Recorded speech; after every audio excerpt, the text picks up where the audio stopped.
हिकड़ी जंग का पेरियां हजरत अनस रज़ी अल्लाह ताला अन्हु फरमाइन था, नबी पाक अलैहिस्सलाम जी ज़ात हिकड़ी जगह ते लठ खोड़ी।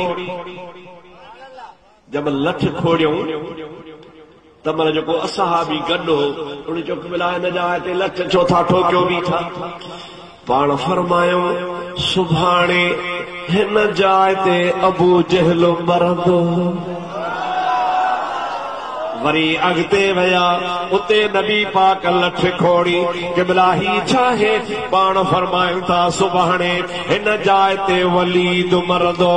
वरी अगते वया वरी नबी करीम लठ खोड़ी सही क़िबला चाहे पाण फरमायूं था सुभाणे हिन जाइ ते शेबो मरंदो।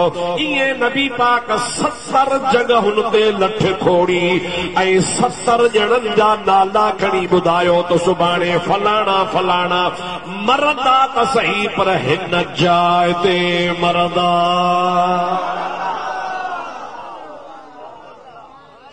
मरदा त सही पर ॾाढे चओ ॾाढे चओ ॾाढे चओ त वहाबी बगड़न वारा ॿुधल ॾाढे चओ। मरदा पर नबी खे ख़बर कान्हे, नबी खे ख़बर कान्हे केरु काथे मरंदो, नबी खे ख़बर कान्हे केरु काथे थो मरे। ओ बेवकूफ़ बुखारी पढ़ी अथी ॼट जा पुट, जेकॾहिं तूं बुखारी पढ़े हा त तोखे ख़बर पवे हा त मुहम्मद खे ख़बर आहे। रसूलुल्लाह सल्लल्लाहु अलैहि वसल्लम मैदान जंग जो मुआयनो कयो ऐं रसूलुल्लाह सल्लल्लाहु अलैहि वसल्लम जे हथ मुबारक में एक लठ हुई।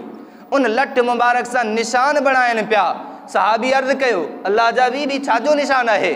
रसूलुल्लाह सल्लल्लाहु अलैहि वसल्लम फरमायो, सुभाणे हिते उतबा मरंदो। ॿी जगह ते निशान आयो, फरमाई हिते शैबा मरंदो। टी जगह ते निशान आयो, फरमाई हिते अबू जहल मरंदो। ये कई जगह ते निशानात रसूलुल्लाह सल्लल्लाहु अलैहि वसल्लम आया ऐं फरमाई हिते फलानो काफिर मरंदो, हिते फलानो काफिर मरंदो। हजरत फारूक आज़म रज़ी अल्लाह ताला अन्हु फरमाइनि था, जॾहिं जंग ख़त्म थी वई, जंग ख़त्म थियण खां बाद में असां ॾिठोसीं उन्ही मक़ाम ते ज़र्रो बि न अॻिते न पोइते उन्ही काफिरनि जा लाश हुया जंहिंजा नाला रसूलुल्लाह सल्लल्लाहु अलैहि वसल्लम खणी करे निशान हया। इतां बाज़ आले बिदअत के मुग़ालतो लॻो त रसूलुल्लाह सल्लल्लाहु अलैहि वसल्लम हिकु ॾींहुं पहिरियां ख़बर ॾिनी, सुभाणे हिन जगह ते फलानो काफ़िर मरंदो, सुभाणे हिन जगह ते फलानो काफ़िर मरंदो, हिन जगह ते फलानो काफ़िर मरंदो। ऐं हिकु ॾींहुं बाद में जॾहिं जंग ख़त्म थी वई त ॾिठो वियो उन्ही जगह ते काफ़िरनि जी लाश पई हुई। मालूम थियो अल्लाह जो नबी आलिमुल ग़ैब आहे। हाणे जॾहिं अल्लाह जो नबी आलिमुल ग़ैब आहे, जेके मुखालफ़त करनि था उहे बुखारी पढ़नि कोन था, उन्हनि खे बुखारी जी ॼाण कोन आहे। हक़ीक़त इहा आहे, अहले बिदात हिकु जहालत में, नंबर 2 मुग़ालते में मुब्तला आहिनि। जहालत उन्हनि जी इहा आहे जो ला तक़रबु सलात पढ़नि था, नमाज जे वेझो न वञो, वांतुम सुकारा नथा पढ़नि। ऐं उन्हनि जो वॾो मुग़ालतो इहो आहे, अवामुन नास खे ईअं था ॿुधाइनि चे अल्लाह जे नबी खे हिन शइ जो इल्मु हो, हिन शइ जो इल्मु हो। फलां चवनि था त अल्लाह जे नबी खे इल्मु कोन हो, इहे अल्लाह जे नबी मां ऐब कढनि था। माज़ अल्लाह।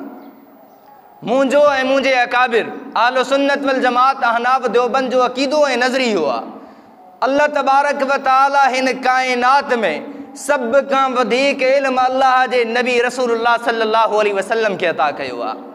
अल्लाह साईं जेतिरो मोहम्मद अरबी खे इल्मु अता कयो आहे, एतिरो त छा इन जे बराबरि बि कंहिंखे इल्मु कोन ॾिनो आहे। रसूलुल्लाह सल्लल्लाहु अलैहि वसल्लम सभ खां वधीक आलिम आहिनि, सभ खां वधीक इल्मु वारा आहिनि। लेकिन इन जे बावजूदि अल्लाह जा नबी आलिमुल ग़ैब कोन आहिनि, छो त अल्लाह जो क़ुरान चए थो ला यालमुल ग़ैब इल्लल्लाह, आलिमुल ग़ैब ज़ात फ़क़त अल्लाह जी आहे। इन जे करे असां नज़रियो क़ुरान खां वरितो आहे। क़ुरान चए थो आलिमुल ग़ैब अल्लाह आहे, इन जे करे असां चऊं त आलिमुल ग़ैब अल्लाह आहे। अल्लाह खां सिवा कोई ॿियो आलिमुल ग़ैब कोन आहे। नंबर 2, वला तक़रबु सलात पढ़नि था, वांतुम सुकारा नथा पढ़नि। अधु आयत पढ़नि था, अधु नथा पढ़नि। हिकिड़ी रिवायत पढ़नि था, ॿी रिवायत नथा पढ़नि।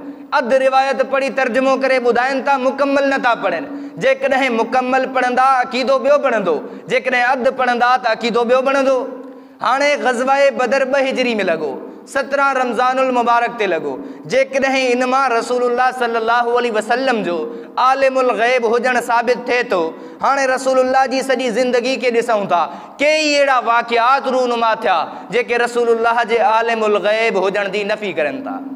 सभ खां वॾो वाक़ियो जहीं रसूलुल्लाह सल्लल्लाहु अलैहि वसल्लम के ईज़ा ॾिनी, तकलीफ़ ॾिनी, हज़रत आयशा सिद्दीक़ा रज़ियल्लाहु ताला अन्हा जे मथां तोहमत आहे।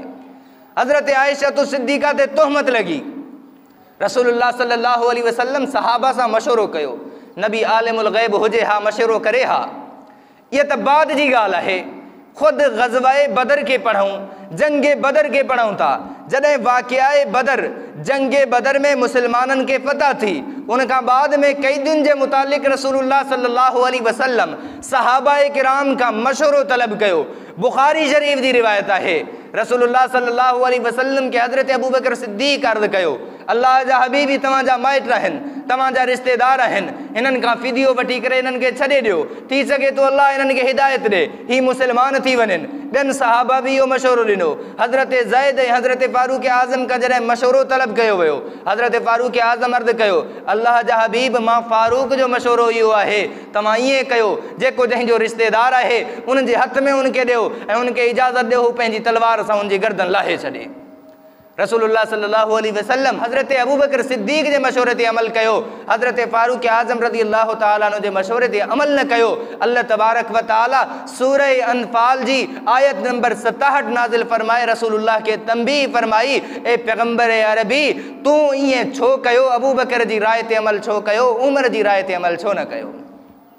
नबी आलिमुल ग़ैब हुजे हा, अल्लाह तबारक व ताला कॾहिं बि तंबीह नाज़िल न फरमाए हा। मालूम थियो ये अहले बिदअत जो फ़क़त मुग़ालतो आहे।